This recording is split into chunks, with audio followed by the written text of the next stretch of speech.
आपण पाहतात BN news Badlapur नामा।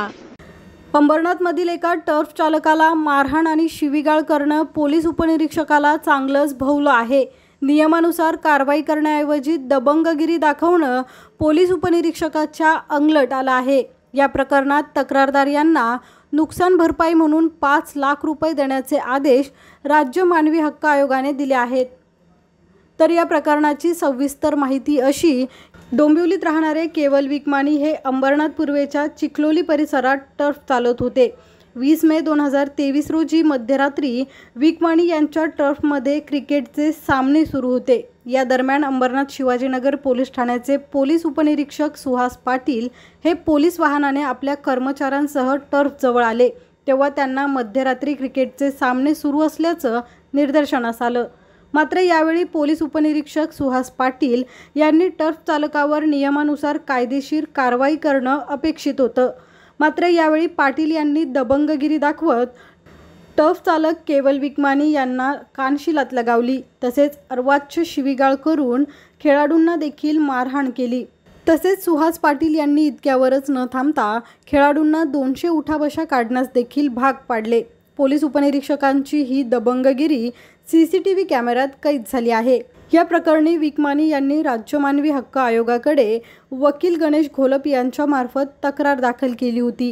राज्य मानवी हक्क आयोगाने पोलीस उपनिरीक्षक सुहास पाटील यांच्या वर्तनाबाबतचे आक्षेप आणि तपशील यांचा सखोल आढावा घेऊन पाटील यांना पदाचा गैरवापर करून मानवी हक्काचे उल्लंघन केल्याचा ठपका ठेवत सुहास पाटील यांना दणका दिला आहे। राज्य मानवी हक्क आयोगाने निकाल देताना पोलीस उपनिरीक्षक सुहास पाटील यांनी तक्रारदार केवल विकमानी यांना 6 आठवड्याच्या आत 5 लाख रुपये नुकसान भरपाई देण्याचे आदेश दिले आहेत। तसेच पोलीस कर्मचारी यांचे नागरिकांशी वर्तन सुधारण्यासाठी प्रत्येक महिन्यात सेमिनार आयोजित करून नागरिकांशी सौजन्याने वागण्यासंबंधित निर्देश दिले आहेत। तसेच संबंधित अधिकाऱ्यांविरोधात गुन्हा नोंदवून न्यायालयीन चौकशी करून दोषारोपपत्र दाखल करणे आणि खातेनिहाय चौकशी करण्यासंदर्भात देखील निर्देश दिले आहेत। तर या प्रकरणी उल्हासनगर परिमंडळ 4 चे पोलीस उपायुक्त सचिन गोरे यांना विचारले असता संबंधित अधिकाऱ्यांवर राज्य मानवी हक्क आयोगाने केलेली कारवाई योग्य असून अशी घटना पुन्हा घडू नये यासाठी सर्व पोलीस कर्मचारी अधिकारी यांना सूचना देण्यात आल्या आहेत, अशी प्रतिक्रिया गोरे यांनी दिली आहे। म्हणून कुठेतरी असं झालंय की DCP झोन 4 च्या हद्दीमध्ये गुन्हे घडतायत आणि पोलीसच आरोपींना पाठबळ देत आहेत किंवा त्यांना मदत करतायत। आता त्याच्यामध्ये ते आर्थिक व्यवहार करतायत की त्यांचे हित संबंध काहीही असेल त्याबद्दल आपण चौकशी करा, नीट चौकशी करून या हद्दीतलं जे पोलिसांचं बिघडलेलं कारभार आहे त्याला आवरा, अशी माझी विनंती आहे आपल्याकडे।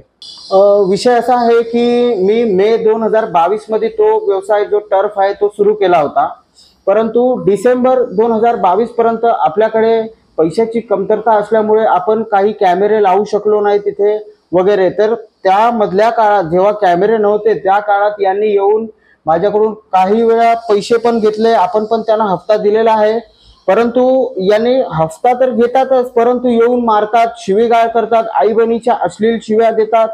त्यामुळे कुठेतरी माझ्या मनात हे गोष्ट पटत नव्हती। त्यामुळे मी विशेष यांच्यासाठी हे सगळं प्रकरण लोकांसमोर आणण्यासाठी व हे पोलिसांची गुंडगिरी, दबंगशाही जी आहे, धडपशाही ती आवर करण्यासाठी मी विशेष कॅमेरे लावून घेतले की हा व्यक्ती जर इतका मला त्रास देत असेल, मी काय 2 नंबरचा धंदा करत नव्हतो, तिकडे पोरं येऊन स्पोर्ट्स खेळत होते।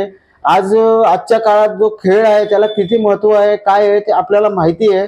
त्यामुळे यांनी जो काय माझ्या बरोबर प्रकार केला तो यांना हफ्ता न मिळाल्यामुळेच केलेला आहे। यांना 50,000 रुपये यांनी हफ्त्यासाठी मागणी केली होती, परंतु आपल्याकडे पैसेच नसल्यामुळे आपण यांना 50,000 देणार कुठून, म्हणून यांना मी नकार दिलेला होता। त्यामुळे यांनी येऊन मला बेशिस्तपणे एक आई बहिणीच्या अश्लील शिव्या पण दिल्या, आम्हाला अयोग्यरित्या जे यांच्या अधिकारात नाही त्यारित्या यांनी आम्हाला 200 उठाबशा काढायला लावणे अशी शिक्षा दिली व यांच्याकडे असलेल्या रिव्हॉल्वरचा धाक दाखवून यांनी आम्हाला ठोकण्याची धमकी पण दिली।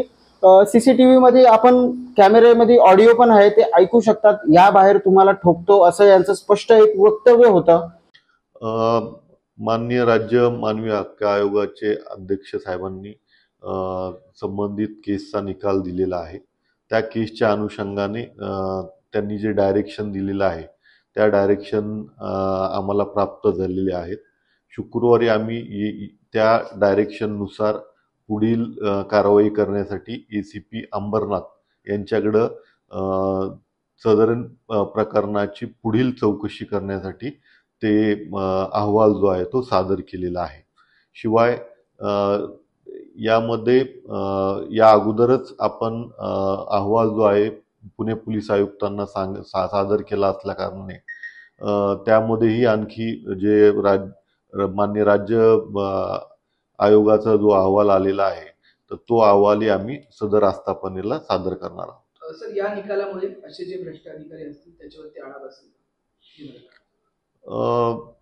त्यांच्यावरती असलेले जे आक्षेप आहेत त्या आक्षेपा अनुषंगाने जी कारवाई झालेली आहे ती निश्चितच योग्य आहे आणि भविष्यात अशा घटना घडणार नाही या अनुषंगाने पूर्ण आपल्या उल्हासनगर झोनमध्ये आपण तशा सूचना दिलेल्या आहेत. शिवाय जे अर्जदार आहेत त्यांनी जे सांगितलेलं आहे की त्यांच्या जीवाला धोका आहे किंवा त्यामध्ये कुठलीही घटना घडू शकते तर त्यांनी त्या अनुषंगाने पण काही अर्ज दिला आणि ज्यांच्याकडून धोका आहे या संदर्भातली माहिती त्यांनी उघड केली तर त्याचीही चौकशी केली जाईल. अशाच प्रकारचे नवनवीन व्हिडिओ आणि बातम्या पाहण्यासाठी चॅनलला लाईक, शेअर आणि सबस्क्राईब करायला विसरू नका.